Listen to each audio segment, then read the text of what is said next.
नमस्कार दोस्तों, आप सभी का स्वागत है आपका अपना यूट्यूब चैनल आकाश नॉलेज भंडार में।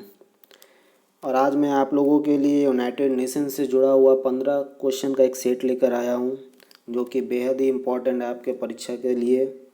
जितने भी आने वाले एग्ज़ाम्स हैं, सारे एग्ज़ामों में यूनाइटेड नेशन से जुड़े हुए बहुत सारे क्वेश्चन पूछे जाते हैं और मैंने इसमें उम्दा किस्म के प्रश्नों का चुनाव करके आप लोगों के सामने लेकर आया हूँ, जो कि बहुत ही यूनिक और बहुत ही महत्वपूर्ण हो जाते हैं आप लोगों के एग्ज़ाम के लिए। और मेरा आप लोगों से निवेदन है कि आप इस वीडियो को शुरू से लेकर अंत तक देखें, ताकि आप लोगों को एक क्वेश्चन भी ना छूटे और आपको इसी वीडियो के दौरान सारे क्वेश्चन याद हो जाएं। तो चलिए स्टार्ट करते हैं दोस्तों आज का क्लास। और हमारा पहला क्वेश्चन देखते हैं दोस्तों क्या है। जैसा कि हम लोग देख पा रहे हैं, हमारा पहला क्वेश्चन है, संयुक्त राष्ट्र का नाम किसने दिया। तो संयुक्त राष्ट्र आप लोग जानते ही हैं दोस्तों, संयुक्त राष्ट्र को हम लोग इंग्लिश में यूनाइटेड नेशन बोलते हैं।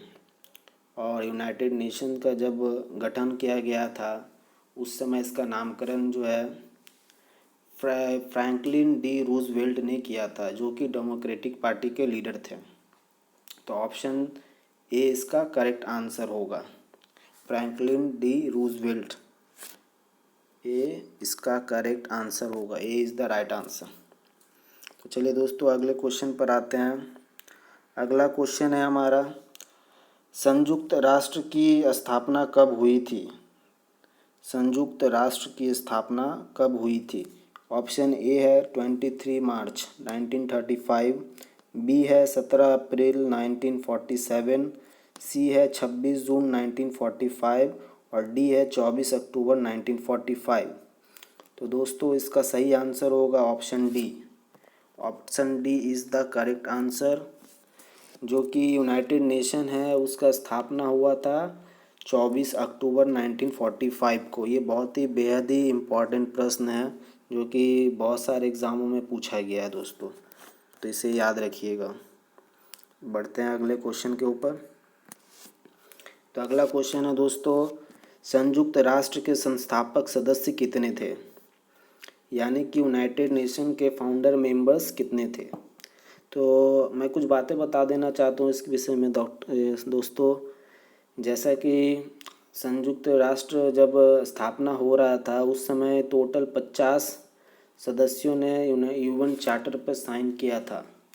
यानी कि यूएन चार्टर जब 26 जून 1945 को 26 जून 1945 को साइन किया गया था, उस समय टोटल 50 जन संस्थापक सदस्यों ने साइन किया था। लेकिन जब संयुक्त राष्ट्र का स्थापना 24 अक्टूबर 1945 को किया गया तो टोटल 51 देश था, मतलब 51 देशों ने हस्ताक्षर किया था। तो इसलिए संयुक्त राष्ट्र के संस्थापक सदस्यों की अगर बात पूछी जाती है तो आपका आंसर देना होगा दोस्तों 51। तो B is the correct answer. चलिए दोस्तों अगले क्वेश्चन पर जाते हैं। अगला क्वेश्चन है हमारा, यूएन चार्टर कब हस्ताक्षर किया गया था। तो यूएन चार्टर, जैसे कि मैंने दोस्तों अभी बताया आप लोगों को कि यूनाइटेड नेशन का जो चार्टर है वो आपका 26 जून 1945 को साइन किया गया था, 26 जून 1945 को। तो यानी C is the right answer of this question. तो दोस्तों अगले क्वेश्चन पे बढ़ते हैं। ये बहुत ही इंपॉर्टेंट क्वेश्चन है, यूएन चार्टर कब साइन किया गया था दोस्तों, उसको याद रखिएगा। चलिए अगले क्वेश्चन पे बढ़ते हैं। अगला क्वेश्चन है हमारा, संयुक्त राष्ट्र मुख्यालय कहाँ स्थित है। तो ये और भी बेहद इम्पॉर्टेंट क्वेश्चन है, very very important question, very very important question. ये हमेशा किसी न किसी एग्ज़ाम में पूछे जाते हैं कि यूनाइटेड नेशन का मुख्यालय कहाँ पर, हेडक्वार्टर कहाँ पे है।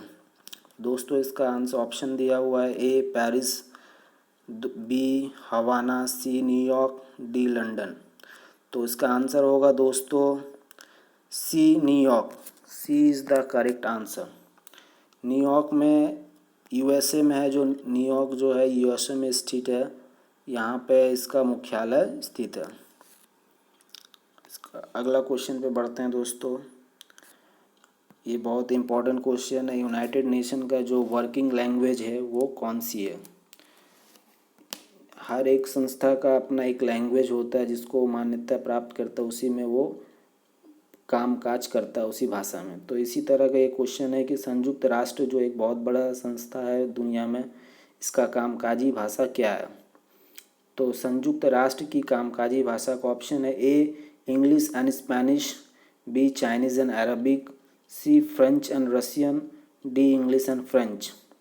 तो दोस्तों इसका आंसर होगा D is the correct answer.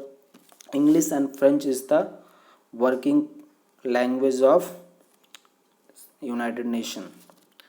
चलिए दोस्तों अगले क्वेश्चन पे जाते हैं। क्वेश्चन नंबर 7 क्या पूछा जा रहा है? क्वेश्चन नंबर 7 में पूछा जा रहा है कि अंग्रेजी और फ्रेंच के अलावा संयुक्त राष्ट्र की आधिकारिक भाषाएं क्या है?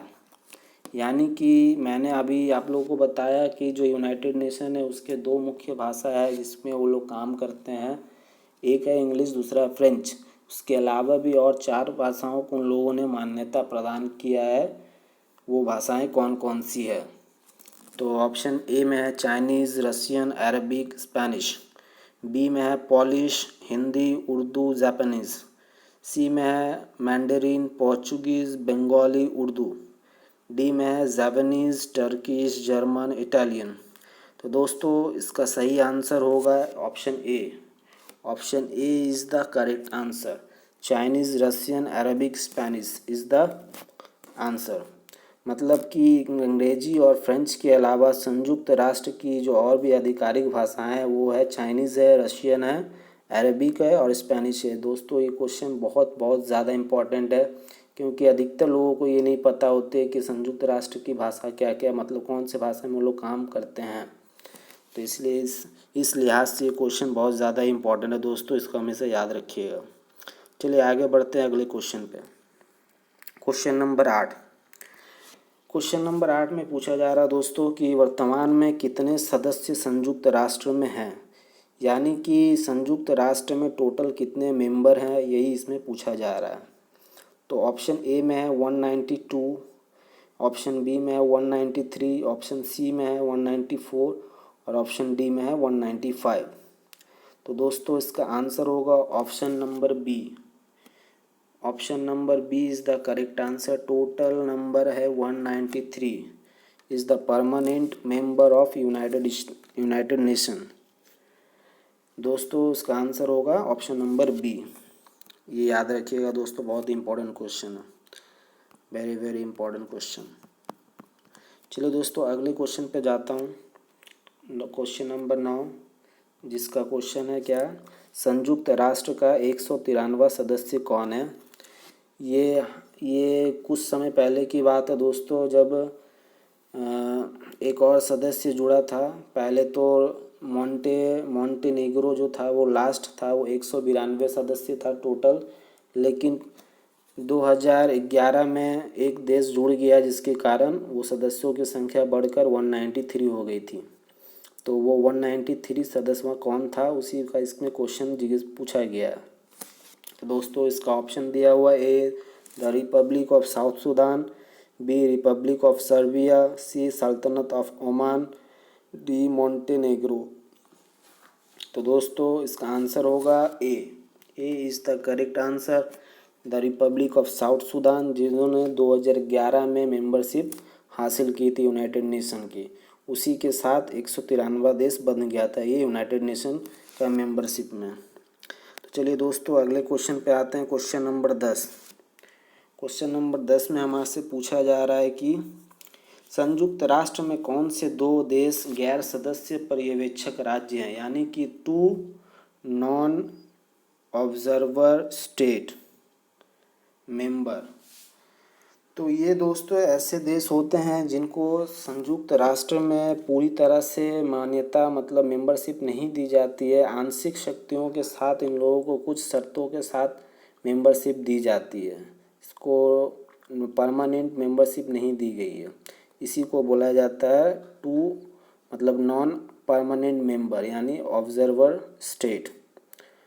तो उसका आंसर होगा दोस्तों ऑप्शन दिया हुआ A the Holy See and Palestine, B Slovenia and Slovakia, C Senegal and Singapore, D Solomon Islands and Somalia. तो दोस्तों इसका ऑप्शन में आंसर होगा A is the correct answer of this question. दोस्तों मैं अगले क्वेश्चन पे जाता हूँ। अगला क्वेश्चन है 11 नंबर क्वेश्चन। दोस्तों क्वेश्चन का बताने से पहले मैं कुछ बातें बोलना चाहता हूँ दोस्तों। जैसे कि ये मेरा पहला वीडियो है यूनाइटेड नेशन से जुड़ा हुआ क्वेश्चन का, और मैं इसी तरह से 3 पार्ट में यूनाइटेड नेशन से जुड़े हुए सारे क्वेश्चन को लेकर आऊँगा, जो कि बहुत ही मोस्ट इम्पॉर्टेंट क्वेश्चन रहेंगे। और अगर आप लोग इस क्वेश्चन को सही से मेरे साथ जुड़कर पढ़ेंगे तो मैं आपसे वादा करता हूँ कि आपको परीक्षा में इन क्वेश्चन से बाहर कोई भी क्वेश्चन नहीं आएगा। मैं इतना वादा आपसे कर सकता हूँ। बस आप मेरे वीडियो को फॉलो कीजिए और मेरे सारे क्वेश्चन को वीडियो के दौरान ही याद करने की कोशिश कीजिए दोस्तों। और अगर आपको मेरा कंटेंट पसंद आए दोस्तों तो मेरे इस वीडियो को लाइक, शेयर और कमेंट ज़रूर कीजिए और सब्सक्राइब करना मत भूलिएगा। और दोस्तों अपना जो नोटिफिकेशन होता है वो बेल आइकन उसको दबा लीजिएगा, ताकि मैं जब भी न्यू वीडियो अपलोड करूँ तो आप लोगों को नोटिफिकेशन मिल जाए आसानी से। तो चलिए दोस्तों अगले क्वेश्चन पर आते हैं। अगला क्वेश्चन है 11 नंबर। संयुक्त राष्ट्र का 51वां संस्थापक सदस्य कौन सा देश था? यानी कि मैं जैसे आपको बताया कि 24 अक्टूबर 1945 को यूनाइटेड नेशन का स्थापना हुआ था। तो 26 जून 1945 को जब यूएन चार्टर साइन किया गया था, उसी के दौरान 50 सदस्यों ने अधिकार पत्र पर साइन किया था। लेकिन एक देश ऐसा था जिसने वो साइन नहीं किया था। वो 24 अक्टूबर 1945 को साइन किया और मेंबरशिप लिया था। तो वो 51वां देश कौन सा है, इसी में वही क्वेश्चन पूछा जा रहा है हम लोगों से। तो ऑप्शन में है A Canada, B Poland, C China, D Spain. तो दोस्तों इसका आंसर होगा बी पोलैंड। दोस्तों इसका आंसर होगा बी पोलैंड।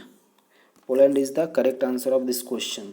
उसने 24 अक्टूबर 1945 को साइन किया और 51वां देश संस्थापक रूप में घोषित किया गया था। दोस्तों चलिए अगले क्वेश्चन पे बढ़ते हैं। Question number 12। क्वेश्चन नंबर 12 हम लोगों से पूछ रहा है कि संयुक्त राष्ट्र के कितने प्रमुख अंग हैं। तो जैसा कि दोस्तों जानते हैं आप लोग, हर एक बड़े ऑर्गेनाइजेशन का अपना कुछ एक अंग होता है जिसके थ्रू वो अपने कार्यों को संचालित करता है। तो उसी तरह संयुक्त राष्ट्र एक बहुत बड़ा इंटर गवर्नमेंटल मतलब इंटरनेशनल लेवल पे बहुत बड़ा एक इंटर गवर्नमेंटल ऑर्गेनाइजेशन है। तो इसके अपने कुछ प्रमुख अंग हैं जिसके द्वारा वो पूरे दुनिया में अपने कार्य को सुचारू रूप से चलाते हैं। तो इस संयुक्त राष्ट्र के कितने अंग हैं उसी का क्वेश्चन पूछा गया इसमें। तो ऑप्शन ए में है 8, बी में है 7, सी में है 5 और डी में है 6। तो दोस्तों इसका आंसर होगा option D. D is the correct answer. 6 इसके टोटल अंग है जिसकी चर्चा मैं आगे के वीडियो में करूँगा। इसलिए आप लोगों से निवेदन है कि मेरा अगला वीडियो आप लोग ज़रूर से ज़रूर देखें, ताकि आपको सारे क्वेश्चन का आंसर उस वीडियो में भी मिल जाए। चलिए दोस्तों अगले क्वेश्चन पे बढ़ते हैं। क्वेश्चन नंबर 13 नंबर क्वेश्चन में पूछा जा रहा है कि संयुक्त राष्ट्र ध्वज का आधिकारिक रंग क्या है। जैसा कि आप देख पा रहे होंगे दोस्तों, मेरे क्वेश्चन का लेवल देखकर ही आपको समझ में आ रहा होगा कि मेरे क्वेश्चन का कंटेंट कितना मैं रिसर्च करके और कितना ढूंढ कर लेकर आया हूँ और परफेक्ट टू द पॉइंट लेकर आया हूँ दोस्तों। आप लोगों के लिए मेहनत करके लाया हूँ। देखिए क्वेश्चन नंबर 13 में क्या पूछा गया है, संयुक्त राष्ट्र ध्वज का आधिकारिक रंग क्या है। तो ऑप्शन ए में है रेड एंड ब्लैक, बी में है येलो एंड वायलेट, सी में है वाइट एंड ब्लू, डी में है ग्रीन एंड ऑरेंज। तो दोस्तों जैसा कि आप लोगों ने देखा है कि यूनाइटेड नेशन का जो फ्लैग होता है वो हल्का नीला रंग पे रहता है और वाइट रंग से उसमें जो अर्थ होता है, अर्थ का मानचित्र बना रहता है उसमें। तो इसलिए इसका आधिकारिक रंग होता है आपका वाइट एंड ब्लू। तो then C is the correct answer of this question. तो आगे बढ़ते हैं दोस्तों। अगला क्वेश्चन हमारा है 14 नंबर क्वेश्चन। क्या पूछ रहा है, इसमें पूछा जा रहा है कि किसने संयुक्त राष्ट्र को मुख्यालय का निर्माण करने के लिए भूमि दान की, यानी यूनाइटेड नेशन को मतलब किसने अपनी ज़मीन हेडक्वार्टर बनाने के रूप में दिए थे। तो ऑप्शन में है दोस्तों A John D Rockefellers, B Jimmy Johnson, C Robert Gills, D Derek Brown. तो दोस्तों इसका सही आंसर होगा A is the correct answer of this question. John D Rockefellers ने 17 एकड़ की ज़मीन यूनाइटेड नेशन को दिया था, जिसमें यूनाइटेड नेशन का 39 मंजिल का एक बहुमंजिला इमारत बनाया गया है। तो दोस्तों चलिए अगले क्वेश्चन और आज के आखिरी क्वेश्चन पे जाते हैं, जो कि बहुत ही इम्पोर्टेंट क्वेश्चन है। न्यूयॉर्क शहर के किस स्थान पर संयुक्त राष्ट्र मुख्यालय स्थित है। जैसा कि दोस्तों हम लोग जानते हैं कि यूनाइटेड नेशन का जो मुख्यालय है वो न्यूयॉर्क में है। और न्यूयॉर्क कहाँ पे है दोस्तों, ये यूएसए में है। यूएसए का फुल फॉर्म होता है यूनाइटेड स्टेट ऑफ अमेरिका। तो यूनाइटेड स्टेट ऑफ अमेरिका के न्यूयॉर्क शहर के कौन से स्थान पे ये मुख्यालय स्थित है। तो ऑप्शन ए है मैनहट्टन, बी है सेंट्रल पार्क, सी है लिबर्टी आइलैंड, डी है बैटरी पार्क। तो दोस्तों इसका सही आंसर होगा A is the correct answer. Manhattan में इसका जो मुख्यालय है वो स्थित है। तो दोस्तों आज का वीडियो में यहीं तक। मैं ये 15 क्वेश्चन को आशा करता हूँ कि आप लोगों को बहुत अच्छे तरीके से समझ में आ गया होगा, और उम्मीद करता हूँ कि आप ये 15 क्वेश्चन को ज़िंदगी भर भूल नहीं पाइएगा। अगर आप लोगों को कोई भी कठिनाई हो, कोई भी प्रॉब्लम हो, तो आप मुझे कमेंट कर सकते हैं। मैं आपके कमेंट को देखूंगा और मैं आपके कमेंट को से आप लोगों के प्रॉब्लम को समझूंगा। और दोस्तों अगर आपको मेरा ये वीडियो अच्छा लगा हो, कंटेंट पसंद आया हो दोस्तों, तो आप मेरे इस वीडियो को लाइक शेयर ज़रूर कीजिएगा और सब्सक्राइब करना ना भूलिएगा प्लीज़, क्योंकि आप लोगों का यही जो आप लाइक कीजिएगा, सब्सक्राइब कीजिएगा, यही हमारे एनर्जी को और आगे बल देगा, ताकि मैं आप लोगों के लिए और बेहतर से बेहतर करने की कोशिश करूँगा। और बेल आइकन को दबाना मत भूलिएगा, ताकि आपको मेरा नेक्स्ट वीडियो का नोटिफिकेशन आसानी से मिल जाए। तो मैं इसी आशा के साथ वीडियो को समाप्त कर रहा हूँ दोस्तों। All the